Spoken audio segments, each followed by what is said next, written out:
Irmãos, o crente tem 3 grandes inimigos: Satanás, que procura nos vencer com suas mentiras, com suas táticas mentirosas; o mundo, que procura nos atrair com as suas ofertas de prazer e com outras ofertas de ostentação, ofertas de grandeza; e a carne, o inimigo que está dentro de nós, que é a nossa natureza pecaminosa. Satanás então procura se utilizar tanto do mundo que está fora de nós, quanto da carne, natureza pecaminosa que está dentro de nós, para nos levar à escravidão. Ele sabe que nós vamos para o céu, nós, o povo de Deus, nós que já recebemos a Jesus como Salvador e Senhor. Então ele procura roubar de nós as bênçãos aqui na terra, para que passemos vida difícil, vida de dificuldades financeiras, escravidões em várias áreas da vida, na saúde, na família arrebentada, e por aí vai. E por isso eu quero nesta noite falar sobre 5 táticas que o maligno se utiliza para nos manter em escravidão. Irmãos, a Bíblia diz que Deus não fez o homem para o sofrimento. Quando Deus fez o homem, colocou no paraíso, no jardim do Éden. A palavra Éden significa delícias. Então o homem foi feito por Deus para usufruir das delícias de Deus, e não para o sofrimento.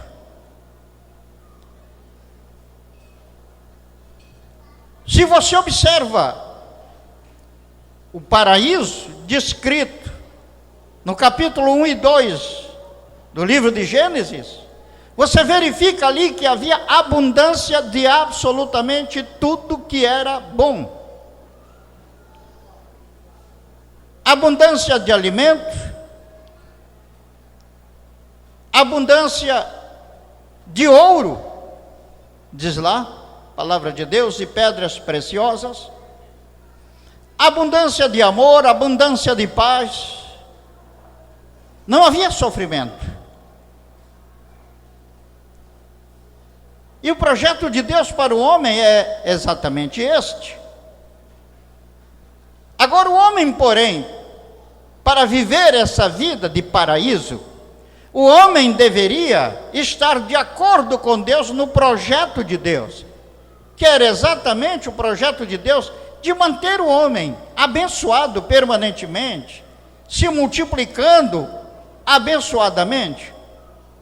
Mas para que isto acontecesse, o homem deveria viver unido a Deus,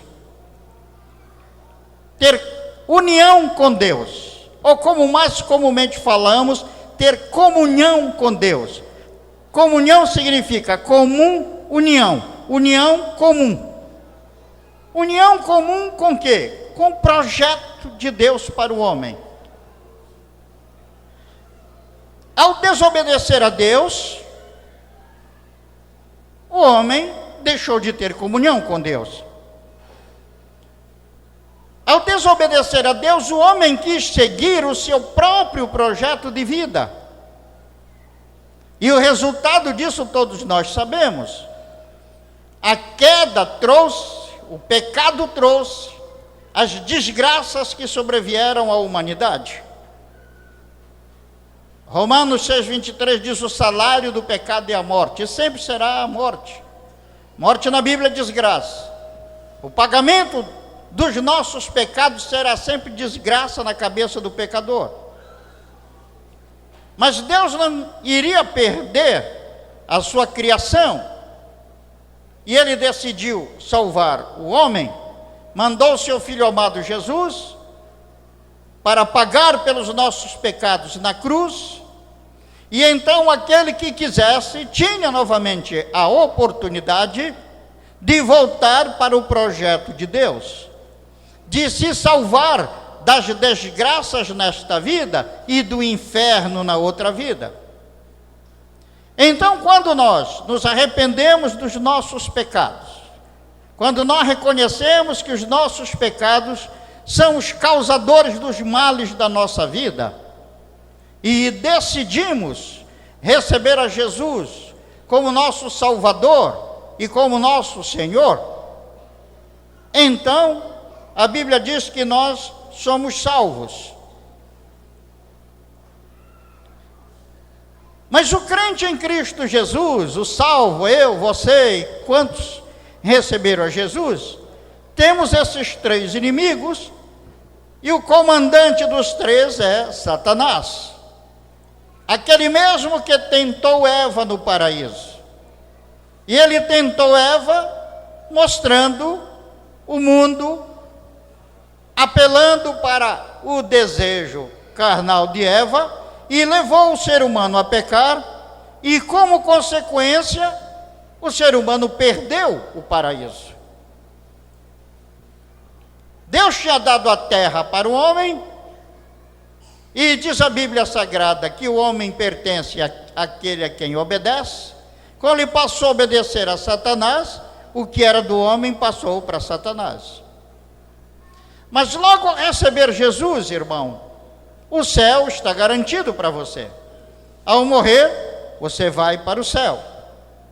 Você se torna filho de Deus.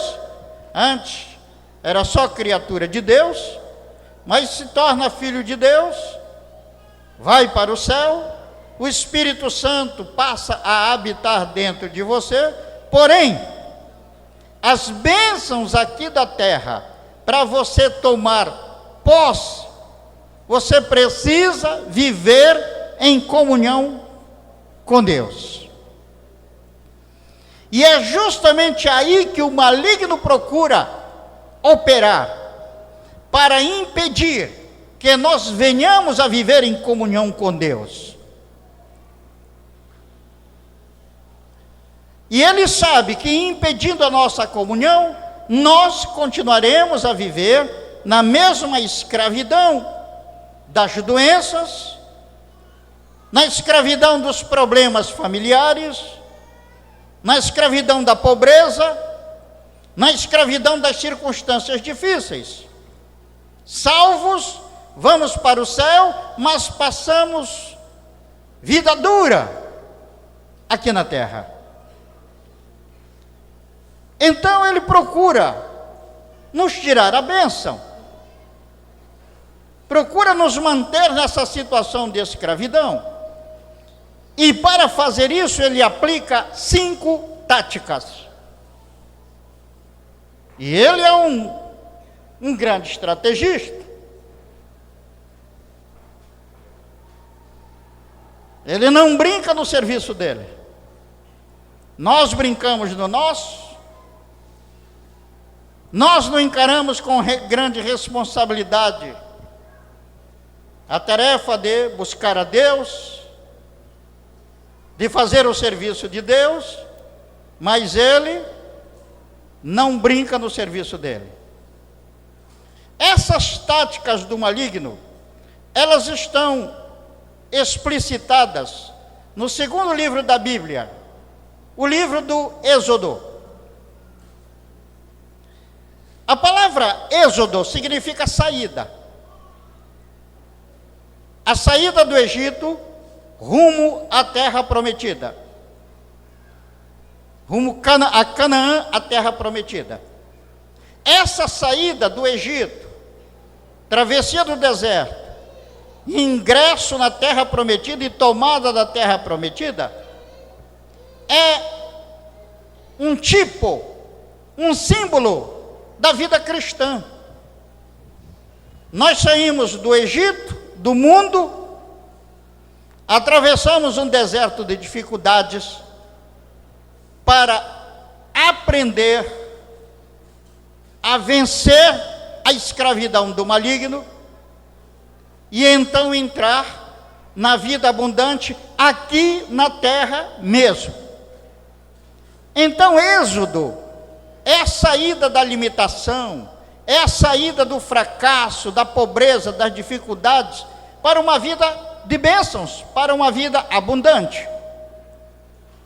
Então, assim, o livro do Êxodo é uma parábola em que o Egito simboliza o mundo, Faraó simboliza Satanás, os soldados de Faraó simbolizam os demônios. Então, com isso em mente, vamos analisar essas 5 táticas para nós estarmos preparados contra elas, mesmo porque mais cedo ou mais tarde somos atacados desta maneira, conforme estas táticas pelo maligno. Primeira tática do maligno para manter o crente na escravidão. Você sabe que o povo de Deus estava escravizado no Egito. Vivia em escravidão no Egito. No mundo nós vivemos em escravidão. Escravidão de doenças, escravidão de fracasso na vida familiar, fracasso na vida financeira e etc. E então saímos do mundo ao receber a Jesus, mas o maligno quer nos manter nas mesmas escravidões. E veja a primeira tática dele. Quando Moisés, o libertador do povo de Deus, chegou ali com Faraó para libertar o povo de Deus, veja o que aconteceu. Êxodo capítulo 5, abra sua Bíblia em Êxodo capítulo 5, mantenha sua Bíblia aberta.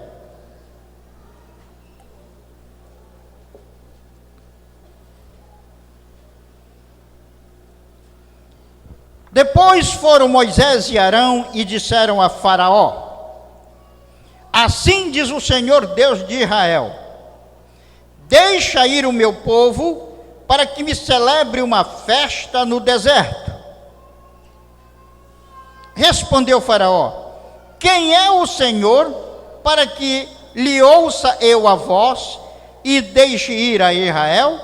Não conheço o Senhor, nem tampouco deixarei ir a Israel. Então o que foi que ele fez?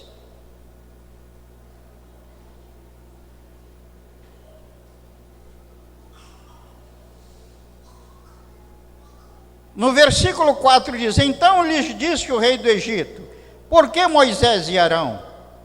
Por que interrompeis o povo no seu trabalho? Ide as vossas tarefas. Disse também Faraó: o povo da terra já é muito, e vós os distraís das suas tarefas. Naquele mesmo dia, pois, deu ordem Faraó aos superintendentes do povo e aos seus capatazes, dizendo: daqui em diante, não torneis a dar palha ao povo para fazer tijolos como antes. Eles mesmos que vão e ajuntem para si a palha, e exigireis deles a mesma conta de tijolos que antes fazia. Nada diminuireis dela. Estão ociosos e por isso clamam: vamos e sacrifiquemos ao nosso Deus. Que foi que Faraó fez? Procurou multiplicar o serviço do povo de Deus, o serviço que eles tinham na escravidão, para que eles não estivessem a perturbá-lo e não viessem a querer, tivesse tempo de buscar a Deus. Justamente esta é a primeira tática do maligno: não dar tempo ao crente, para o crente buscar a Deus e servir a Deus. Quantos irmãos temos que não tem tempo para meditar diariamente na sua Bíblia, não tem tempo para orar, Não tem tempo para evangelizar e ganhar vidas. Não tem tempo para vir aos cultos. Não tem tempo para ir à célula, para ir ao discipulado. Não tem tempo. Irmãos, a Bíblia diz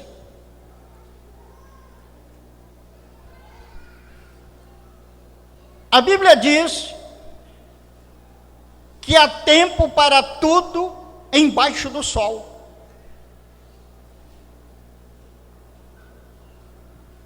Ter tempo é uma questão de preferência. Pode ser que você tenha uma multidão de coisas a fazer, porém, aquilo que é realmente essencial, você tem tempo para fazer. É uma questão de dividir o nosso tempo. Há um tempo da nossa vida que deve ser para Deus, há um tempo que deve ser para a família, há um tempo que deve ser para o nosso trabalho, há um tempo que deve ser para o lazer, e há um tempo que deve ser para Deus. E a Bíblia diz: buscar em primeiro lugar o reino de Deus, e tudo mais vos será acrescentado. Mas muitos crentes deixam o reino de Deus para o último lugar. Não tem tempo para Deus. E justamente porque Faraó, Satanás, multiplica o serviço. E o crente tolamente, achando que com a multiplicação de serviço, ele vai ganhar mais dinheiro, e ele vai sair do sufoco da vida por causa disso, é quando mais ele se arruína.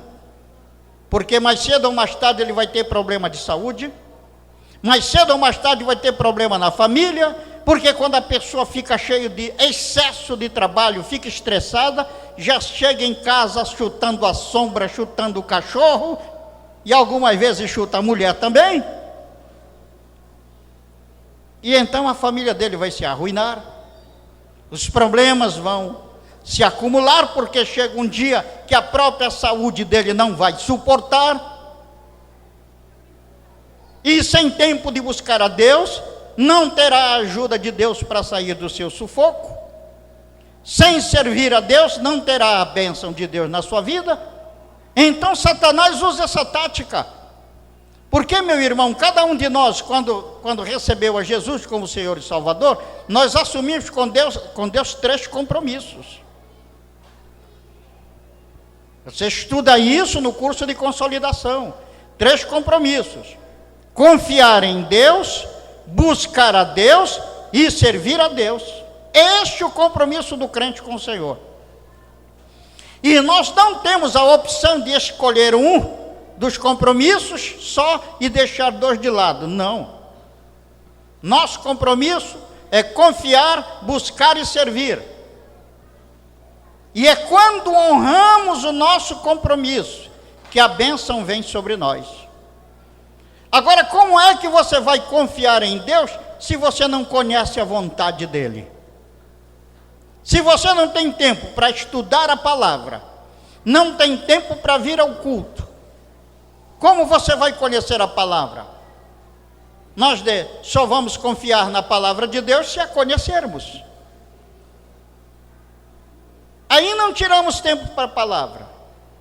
Então as pessoas também não tiram tempo para orar. Você só terá o poder de Deus se você orar, irmão. É quando você ora que você aciona o poder, coloca em ação o poder do Espírito Santo que está dentro de você. O Espírito de Deus veio morar dentro de você quando você recebeu Jesus como Salvador e Senhor, porém, Ele só vai entrar em ação quando você crer e orar. Se você não orar, você não terá poder, você será vencido pelo pecado, vem uma tentaçãozinha de nada e leva você. Você será vencido pela doença, você não tem poder. Você será vencido por tudo, pelo mal, pelos problemas dentro do lar se acumulam e você não tem condição de resolvê-los. Então, por isso, é importantíssimo que tenhamos tempo para Deus. tenhamos tempo para buscar a Deus e servir a Deus. Como eu disse, isso é apenas uma questão de preferência. Mateus capítulo 6, versículo 33, o Senhor Jesus diz: buscai em primeiro lugar o reino de Deus, sua justiça, e tudo mais vos será acrescentado. Ora, o Senhor não nos manda fazer uma coisa que a gente não possa fazer. Seria injustiça da parte dele. Se ele nos manda buscar em primeiro lugar o reino de Deus, é porque nós podemos buscar em primeiro lugar o reino de Deus. Então, por isso é importante, irmão, que você reveja a sua vida. Porque se você está trabalhando, todos nós devemos trabalhar. O Senhor Jesus disse: meu pai trabalha até hoje e eu também. Então o trabalho é um modo do homem amar o seu semelhante, porque com o seu trabalho ele serve a outro. E o trabalho dignifica o homem, torna o homem digno. Então é importante que venhamos a trabalhar, mas dentro da medida certa. Você tem 8 horas por dia para fazer isso. E deve ter o seu descanso no final de semana. Mas aí muitas vezes a pessoa trabalha 8, agora já trabalha 10, 12, tem 2, 3 empregos, porque pensa: desse jeito é que eu vou suprir as necessidades. E a palavra de Deus diz: não, é quando você busca em primeiro lugar o reino de Deus, que tudo mais te é acrescentado. Se você é de verdade um filho de Deus consciente, um filho de Deus de verdade, você vai priorizar o reino de Deus na sua vida. Mas aí, muitos não têm tempo. Ah, sabe como é? Eu não tenho tempo para ler a minha Bíblia, para participar dos cultos na célula. Irmãos, sem buscar a Deus não há comunhão. Sem buscar a Deus não há solução para a vida. Sem buscar a Deus não há como sair da escravidão. Sem servir a Deus não há como sair da escravidão. Afinal, para que nós fomos salvos? O Senhor Jesus disse bem claramente, no Evangelho de João capítulo 15, versículo 16, ele diz: não fostes vós que escolhestes a mim, eu, porém, vos escolhi, e vos designei para que vades e des fruto, e o vosso fruto permaneça, a fim de que tudo quanto pedires ao Pai, em meu nome, Ele vô-lo conceda. Então, irmão, nós fomos chamados para servir a Deus, e nós só vamos servir a Deus se nós confiarmos em Deus. Se nós confiarmos em Deus e tivermos o poder de Deus que vem pela oração. A chamada é para servir, mas o serviço só será feito se você confiar em Deus e se você buscar a Deus, senão você não servirá. Então, amados, Satanás usa essa primeira tática, e como ele tem derrubado gente. Lembro de um irmão da igreja do Jurunas, que um dia minha esposa me disse: mas eu não entendo o que é que acontece com esse irmão. Ele é homem trabalhador e tal, mas só vive caindo, de vez em quando está em prostituição. O que poderá ser? Disse: qual é o trabalho dele? Eu perguntei: o que é que ele faz? Ele é muito trabalhador, ele trabalha nisso, naquilo e tal, tinha 2 ou 3 empregos. E a igreja com muita dificuldade. Eu disse para minha esposa: está aí o problema dele.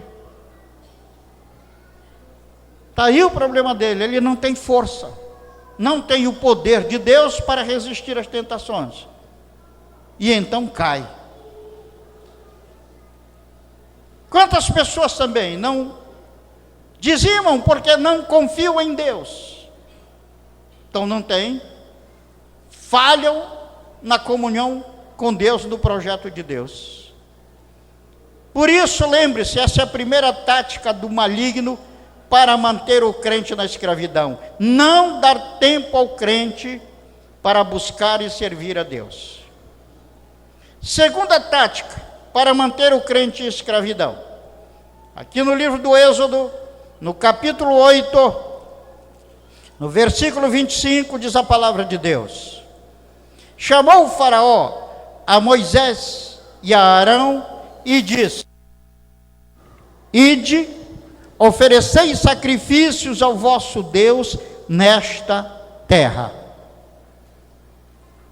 Moisés estava insistindo em que o povo deveria sair do Egito para oferecer sacrifícios a Deus, uma festa para Deus no deserto, e o faraó estava insistindo com ele: não, você quer servir ao teu Deus, quer honrar ao teu Deus, faz isso aqui mesmo nesta terra, no Egito. A segunda tática do maligno é levar o crente a adorar a Deus permanecendo no Egito. Eu agora sou crente, sou evangélico, estou na igreja, mas eu não sou fanático, eu vou continuar com meu namoro imoral, eu vou continuar com as mesmas práticas do mundo, eu vou continuar a ver os mesmos filmes imorais que eu via antes, eu vou continuar nos meus negócios roubando como eu roubava antes, isso é permanecer no Egito. Então Satanás procura levar o crente a fazer isso, levar o crente a adorar a Deus permanecendo no Egito. Ora, irmão, Deus exige do seu povo santificação.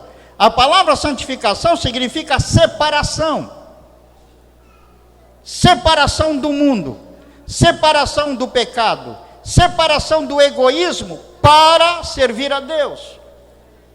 Então, se nós achamos que vamos servir a Deus sem nos separar do mundo, continuando nas mesmas práticas do mundo, chega o carnaval, lá está o crente com a televisão ligada na imoralidade do carnaval.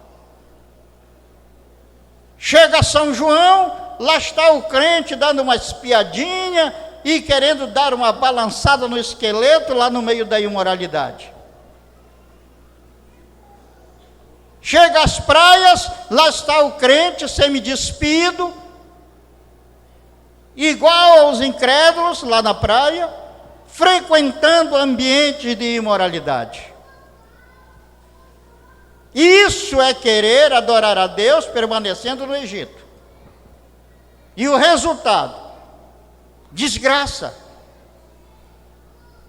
Continua embaixo de Faraó, continua embaixo do governo de Satanás, que é cruel, que é mau, e ele passa, ele continua a escravizar aquele crente. Quem vive mundanamente, irmão, não é abençoado. Na carta aos Hebreus, capítulo 12, versículo 14, Hebreus, capítulo 12, versículo 14, a santa palavra de Deus diz o seguinte, e deveríamos considerar muito bem isso que diz a palavra de Deus. Em Hebreus 12, 14 está escrito: segui a paz com todos e a santificação, sem a qual ninguém verá o Senhor. Ver o Senhor significa ver Deus trazendo a sua bênção para nós. Você quer vida abençoada? O que é que acontece quando você recebe uma bênção? Você diz: eu vi a mão de Deus sobre mim. É nesse sentido que está aí: ninguém verá o Senhor. Você não vai ver a boa mão de Deus abençoando você, se você não se santificar. Então, é necessário que nos santifiquemos, nos separemos do mundo do pecado e do eu, do egoísmo, do ego, para que sejamos abençoados, irmãos. Agora, querer continuar no Egito, querer continuar nas mesmas práticas mundanas e esperar ser abençoado, isso não existe. No Evangelho de Marcos, no capítulo 14, versículos 51 e 52, ali conta um episódio interessante nesses dois versículos. Conta que quando o Senhor Jesus foi preso pelos soldados romanos, naquela quinta-feira à noite, e estava sendo conduzido pelos soldados romanos, um jovem seguia ali por trás, olhando, vestido apenas com um lençol. Estava vestido com um lençol. Então veio um soldado romano e lançou a mão nele, e quando lançou a mão ele correu, e o lençol ficou na mão do soldado romano, e o cabra fugiu peladão. Está lá, nesses dois versículos. Sabe o que isso significa para nós, irmão? Que seguir a Jesus, sem as vestes de justiça, o inimigo se sente com direito de lançar a mão em nós. E vai nos envergonhar. Vai nos mostrar despidos diante das pessoas. Vai nos envergonhar. Veste de justiça só teremos se nos separarmos do pecado, do mundo e do eu. Então é importantíssimo que façamos isso. Pela santificação, você atrai as bênçãos de Deus. Ali o capítulo 28 de Deuteronômio mostra isso. Se atentamente ouvirdes a voz do Senhor teu Deus, virão sobre ti e te alcançarão todas estas bênçãos. Diz ali Deuteronômio 28, e passa a descrever as bênçãos. Aquela multidão de bênçãos gloriosas, de bênçãos tremendas. Por quê, irmão? Quando você ouve a voz de Deus, significa que você está se santificando. Você está abandonando o pecado, o mundo e o egoísmo para fazer a vontade de Deus. Você está ouvindo a voz de Deus. E se você faz isso, as bênçãos vêm sobre você. Por que as bênçãos vêm sobre nós? Porque a nossa alma, ela funciona como um ímã. A nossa alma é composta de pensamentos, de desejos e de sentimentos. Mente, sede dos pensamentos, vontade, sede dos desejos e sentimentos, emoções. É disso que a nossa alma é composta. Se nossos pensamentos são balizados pela Bíblia Sagrada, pela Palavra de Deus, se pensamos como Deus pensa, e como Deus pensa é o que está na Bíblia. Se desejamos, em primeiro lugar, o reino de Deus, e se os nossos sentimentos são santificados, como era o sentimento do Senhor Jesus, então, irmão, a nossa alma passa a atrair tudo que é de bom. As bênçãos de Deus vêm sobre nós. Você não vai correr atrás de bênção nunca mais. É a bênção que corre atrás de você. É isso que diz Deuteronômio 28, quando diz: se atentamente ouvirdes a voz do Senhor teu Deus, virão sobre ti e te alcançarão. Vem sobre você e alcança você as bênçãos de Deus. Quando você se santifica. Quando você santifica a sua forma de pensar, quando você santifica seus desejos e quando você santifica seus sentimentos. Agora, se você faz exatamente o contrário, se começa a cultivar pensamentos impuros, desejos impuros, sentimentos impuros, pode contar que você vai atrair só desgraça para cima de você. Então a santificação não é uma opção para o crente. Quem é crente deve ser santo. Eu não estou dizendo que você não vá sofrer tentação, que a tentação vem. A Bíblia diz na carta aos Hebreus que até Jesus foi tentado, Mas ser tentado não é pecado. Pecado é cair na tentação.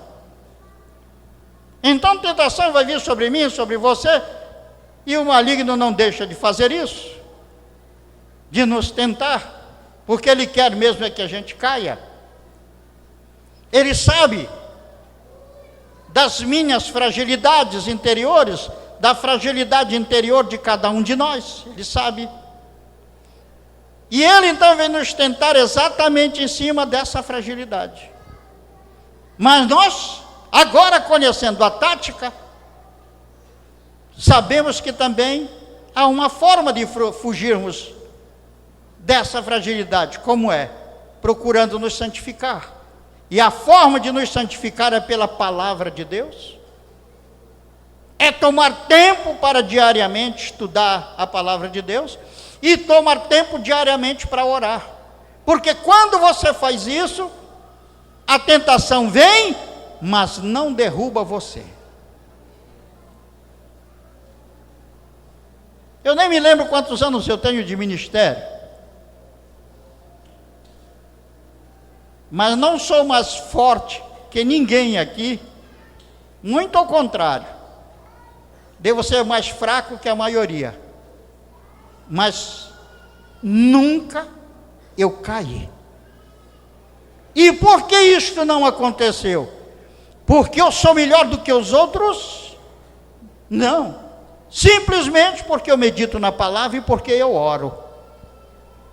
E se você fizer isso, você pode ser frágil como você for, mas o leão de Judá estará com você para lhe defender.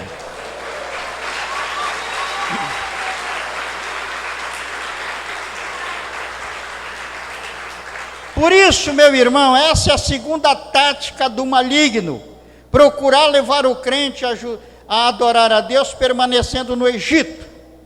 Não vá nessa. Decida realmente se santificar por meio do estudo e meditação na Bíblia, por meio de não perder os cultos e por meio de orar e servir a Deus. Terceira tática do maligno para manter o crente na escravidão. Êxodo, capítulo 8, é lá no livro do Êxodo, no versículo 28. Então disse Faraó: deixar-vos-ei ir, para que ofereçais sacrifícios ao Senhor vosso Deus no deserto, somente que saindo, não vades muito longe, orai também por mim. Sem vergonha diz que não conheceu o Senhor, agora diz, vocês vão, mas não vão muito longe, orem também por mim. É igual aquele patrão que chega com você e diz, aquele patrão incrédulo, e diz lá para você: olha, tudo bem que você vai à igreja, mas não seja assim muito fanático, não. Quando fores, até faz uma reza lá por mim. Então, aqui Faraó está dizendo, vai, mas não vai muito longe. Essa é a terceira tática do maligno para manter o crente na escravidão. Vai adorar a Deus, mas não fica longe do Egito. Não seja um fanático, é como eles dizem. Não fica longe do Egito. É a tática para deixar o crente no deserto e longe da terra prometida. Porque se eu me afasto um pouquinho do Egito, vou ficar aonde? No deserto. E se eu vou permanecer ali, eu nunca vou sair do deserto, eu nunca vou entrar na vida abundante, em Canaã, na terra prometida. Todo aquele que tentar adorar a Deus, sem ser um crente realmente radical, há uma diferença entre ser fanático e ser radical. O fanático é aquele que abraça uma causa sem ter conhecimento de causa sobre aquele assunto. Por exemplo, as cruzadas que se fizeram na Idade Média. Chamavam-se cristãos e vamos tirar a terra prometida da mão dos muçulmanos, e vamos lá com espada, com guerra, e se faziam guerra. E muitos até estavam movidos por um bom sentimento em favor do Senhor Jesus, porém, isso é um fanatismo, porque estavam ferindo os princípios que a Bíblia defende. Então, ser fanático é um erro, ser radical não. Qual é a diferença? É que o radical é aquele que, a palavra radical vem de raiz, é aquele que desde da raiz, ele está arraigado, enraizado, para poder defender aquela causa. Ou seja, ele se baseia na palavra de Deus, e pela palavra de Deus é que ele combate. E não como fanático que nem sabe de nada e combate sem saber o que está combatendo e por que está combatendo. Então, irmão, a tática para deixar o crente no deserto é para que o crente nunca tome posse da terra prometida e de vez em quando sinta um desejozinho de voltar para o Egito. No Evangelho de Lucas, no capítulo 22, versículo 54, ali mostra que Pedro, o apóstolo Pedro, depois que o Senhor Jesus foi preso, Pedro seguiu o grupo que estava levando Jesus preso, e a Bíblia diz, nesse versículo do Evangelho de Lucas, capítulo 22, versículo 54, diz que Pedro seguia de longe. E assim tem muito crente seguindo Jesus de longe. E o que foi que aconteceu com Pedro, que estava seguindo Jesus de longe? Negou a Jesus 3 vezes. Quando você segue Jesus de longe, você não tem poder diante da tentação e vai cair. Foi o que aconteceu com Pedro, que depois chorou amargamente, porque negou o Senhor Jesus. E pela misericórdia do Senhor, é que ele conseguiu se levantar. Então, irmão, temos que seguir a Jesus de perto. Temos que estar ao lado do Senhor. Quem segue Jesus de perto, diariamente, estuda a sua Bíblia. Quem segue Jesus de perto, diariamente ora. Quem segue Jesus de perto, quer formar e multiplicar a sua célula. Quem segue Jesus de perto, é dizimista e ofertante fiel. Saiu disso, está seguindo Jesus de longe, e vai acontecer o que aconteceu com Pedro: queda. Quantos crentes não participam da vida do corpo de Cristo? A igreja é o corpo de Cristo, mas vem só à igreja para ouvir uma pregação e voltam para casa. Não estão inseridos no corpo, não são parte ativa do corpo. Agora imagina você, se um dos seus braços, seja lá o direito ou o esquerdo, decidisse não fazer nada, você estava seriamente prejudicado. Se um dos seus pés decidisse não fazer nada, você estava seriamente prejudicado. Então, quem não participa da vida do corpo, está seguindo a Jesus de longe. E seguir a Jesus de longe é estar procurando ocasião de queda. Há muitas pessoas que se conformam com determinadas doenças. Eu tenho essa doença, meu pai tinha, meu avô tinha, isso e tal, e se conforma. Outros se conformam com uma vida de fracasso, com uma vida de pobreza. Irmão, você foi chamado para a bênção. Então não se conforme com isso. Decida estar no lado do Senhor, e a Bíblia diz que a destra do Senhor há delícias perpetuamente.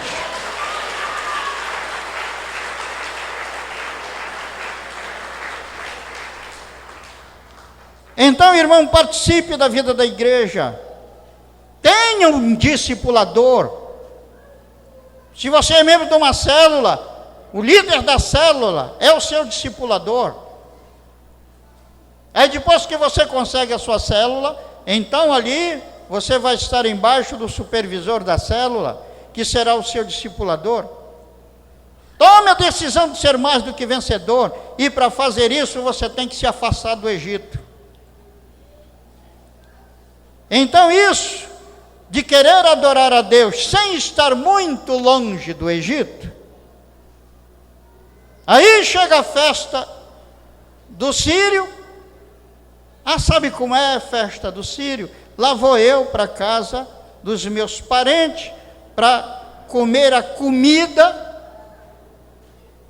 dedicada a ídolos que lá oferecem. Isso é não querer estar longe do Egito. Querer estar sempre se misturando, mais cedo ou mais tarde, com o mundo. Então isso é perigoso, irmão. Vai adorar a Deus, mas não fica longe do Egito. Isso que o diabo quer. Essa é a terceira tática dele, para nos manter em escravidão. Quarta tática do maligno, para manter o crente em escravidão. Êxodo capítulo 10, versículo 8. Êxodo 10, 8. Então Moisés e Arão foram conduzidos à presença de Faraó, e este lhes disse: ide servir ao Senhor vosso Deus, porém quais são os que hão de ir? Respondeu-lhe Moisés: havemos de ir com os nossos jovens, e com os nossos velhos, e com os filhos, e com as filhas, e com nossos rebanhos, e com os nossos gados. Havemos de ir, porque temos de celebrar festa ao Senhor. Replicou-lhes Faraó: seja o Senhor convosco, caso eu vos deixe ir, e as crianças.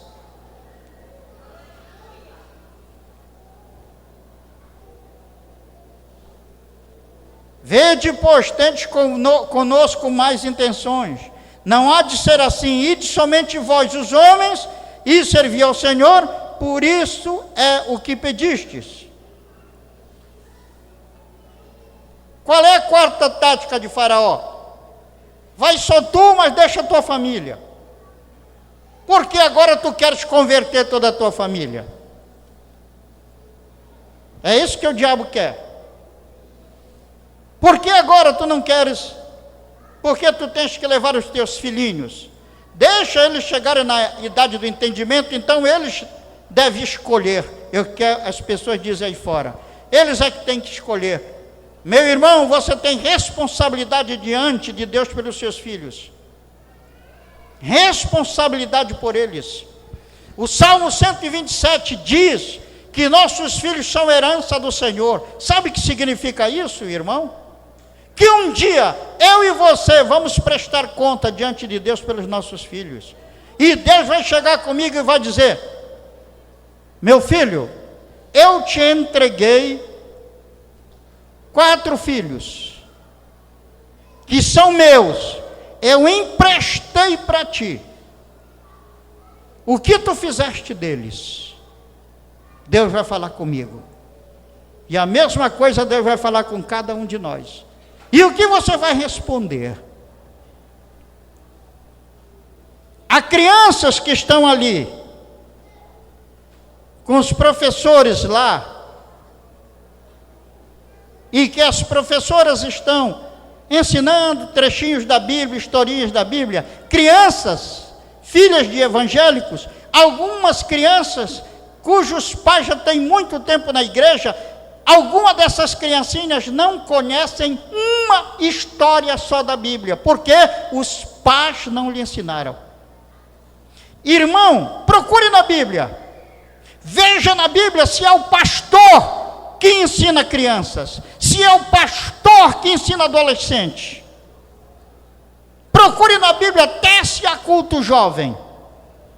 Graças a Deus pelo culto jovem. Ontem houve muitíssimo abençoado, que o pastor Sandro esteve aqui pregando. 34 jovens receberam Jesus como Salvador e Senhor. Graças a Deus por isso. Mas a responsabilidade de ensinar crianças, adolescentes, é dos pais e não da igreja. A igreja ensina devido à irresponsabilidade dos pais. Não tem tempo para se sentar com seu filho e lhe contar uma história da Bíblia, para ensinar alguma coisa da palavra de Deus. O que é que estão fazendo? Deixando o seu filho no Egito. É a tática quarta de Satanás. Vai só tu, mas deixa a tua família no Egito. Aí já falei para esse meu filho, ele não quer nada, então ele que vai prestar conta a Deus. Você também vai prestar conta a Deus. Você. Qual é o preço que você tem pago de oração pela salvação dos seus filhos? Pela libertação dos seus filhos? Você está entregando os seus filhos na mão do faraó. E é isso que ele quer. Vai só tu e deixa a tua família aqui comigo. Moisés disse não. Vamos nós, nossos filhos, nossas filhas, nossos jovens, nossa criança, vão todo mundo. Não fica ninguém no Egito. E sabe quem diz isso? É aquele que procura instruir o seu filho no caminho em que ele deve andar.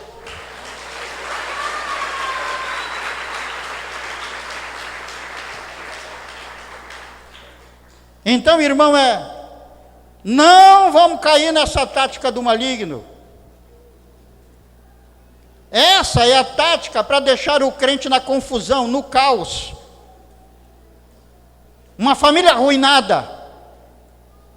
Arruina a forma de pensar do crente, ele fica perturbado. Se a sua família não for salva e nem cuidada, lá na sua casa você não vai ter nem felicidade nem paz. É preciso pagar o preço pela família. Ainda há uma coisa muito importante. A bênção que todo crente recebe são as bênçãos de Abraão. E do mesmo jeito que Abraão recebeu. E em Gênesis capítulo 18, versículo 19, está escrito que as bênçãos somente viriam a Abraão se Abraão cuidasse da sua família e conduzisse a sua família no caminho de Deus. Então, se nós não cuidamos da nossa família e não conduzimos a nossa família no caminho de Deus, então fique certo que as bênçãos do céu não vão cair sobre nós. Deus está olhando para cada um de nós para ver quem está cuidando da sua família. Do pai de família que cuida da sua família, da mãe de família que cuida da sua família. Deus está olhando. E as bênçãos dele sobre a nossa vida estão condicionadas à forma de nós conduzirmos nossa família. Conduzir a esposa com compreensão e carinho. Conduzir o marido com respeito, com honra. Conduzir os filhos com amor, com sacrifício por eles. Mas aí, irmãos, isso requer um preço alto. E não é todo mundo que está disposto a pagar esse preço. Se você olhar a vida dos patriarcas, Abraão, Isaque e Jacó, a esposa de Abraão, Sara, a esposa de Isaque, Rebeca, e a esposa de Jacó, a Raquel, eram mulheres estéreis. Elas precisavam de um milagre para gerar filhos, para gerar um povo. E o milagre aconteceu. Por quê? Porque os maridos pagaram o preço pelas suas esposas. Quantos maridos aqui têm pago o preço pela sua esposa? Só sabe reclamar. porque ela é rabugenta, porque ela é uma jararaca. Não sei porque Deus me deu essa coisa horrorosa aí. A mulher, por outro lado, diz: não sei porque Deus me deu esse cavalo. Não resolve. Como é que você está conduzindo sua família, meu irmão, minha irmã? Essa é a tática do maligno. E de vez em quando o maligno arma cada coisa dentro de casa, joga marido contra mulher, mulher contra marido, e o pau fecha. Está tudo bem, de repente está tudo em paz, num instante. Num instantinho, parece que uma bomba explode lá, e o pau canta direto. É o maligno, irmão. É ele querendo que a gente deixe a nossa família no Egito. Mas ele está amarrado em nome de Jesus. Sua família, depois da sua salvação, é o seu maior bem. Vale mais que dinheiro, vale mais que qualquer coisa. Sua família. Quinta tática do maligno para manter o crente em escravidão. Êxodo capítulo 10, versículos 25 e 26. Respondeu Moisés: também tu nos tens de dar em nossas mãos sacrifícios e holocaustos que ofereçamos ao Senhor nosso Deus. E também os nossos rebanhos irão conosco, nem uma unha ficará, porque deles havemos de tomar para servir ao Senhor nosso Deus, e não sabemos com que haveremos de servir ao Senhor até que cheguemos lá na terra prometida. A proposta de Faraó era: vocês vão, adorem a Deus, mas deixem o gado de vocês e os bens de vocês no Egito. Ele já tinha concordado em deixar ir as pessoas, todo mundo vai, mas o gado fica. O que é isso? O que isso simboliza para o crente hoje? Vão todos, mas deixem seus bens no Egito. Se eles tivessem feito isso, eles iriam para o deserto até chegar na terra prometida e iriam morrer, porque ficariam sem os seus bens, sem o seu gado que os sustentaria. E é isso que o maligno faz, procura fazer com o crente. Vai, pode seguir a Jesus, mas deixa os teus recursos no Egito. Como é que nós deixamos o nosso recurso no Egito? Quando nós não dizimamos e nem ofertamos. Quando você não dizima e não oferta, você está dizendo: Senhor, eu sou teu, mas meu dinheiro não. Meu dinheiro é do faraó, e vai ficar no Egito. Irmão, e você precisa saber de uma coisa: dinheiro de Deus é multiplicado, dinheiro do diabo é devorado. Quando você dizima e oferta, você está dizendo: esse dinheiro é de Deus. Mas quando você não dizima e não oferta, você está dizendo: esse dinheiro é de Satanás. E isso só vai lhe trazer ruína. O que eu tenho visto de pessoas que têm arruinado a sua vida, seu ministério, sua vida familiar, sua vida financeira e tal, por causa de não dizimar e ofertar. Falamos recentemente sobre isso. Irmão, é muita gente. Que bom seria se na igreja todo mundo fosse dizimista e ofertante, a igreja nunca teria dificuldade, construiria seus prédios. Mas a dificuldade está porque 30%, 40% no máximo é dizimista. E o restante não. E se você procurar, todo mundo logo é abençoado por Deus com emprego, e aí entra na igreja, recebe Jesus, recebe emprego, mas se esquece de trazer o seu dinheiro para o lado de Deus e deixa no lado do mundo. Essa é a tática do diabo para deixar o crente na pobreza. Vai, mas deixa no Egito os teus recursos. Não dizime, não oferta. Irmão, seu dinheiro, assim como você e sua família, deve ser consagrado a Deus.